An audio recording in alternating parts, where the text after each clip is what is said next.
Hello guys, welcome back to this channel. In this today's tutorial, I'll be showing you how you can create cinematic text masking intro using InShot.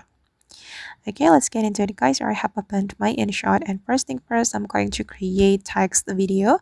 We can go to the video and then go to the new and I'm going to add blank clip to my project.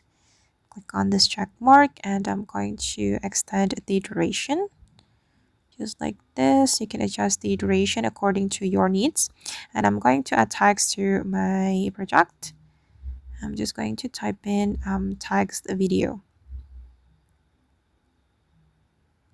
Okay, and I'm going to make it bigger like this, and we can adjust the position.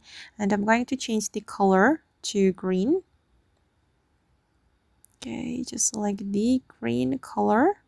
Click on the check mark, and I'm going to make it align with the clip. And we're going to export it.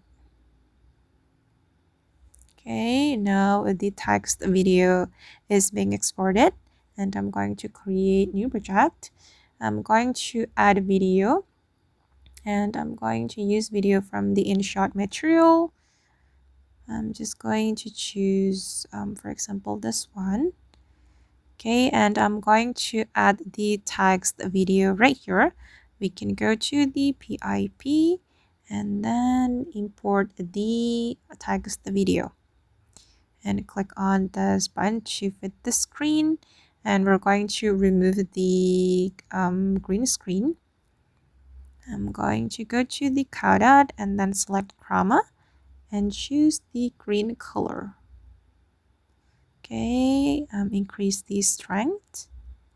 Okay, and now it's done guys, and this is the final result. Alright guys, and that's all the way to create cinematic text masking intro using InShot.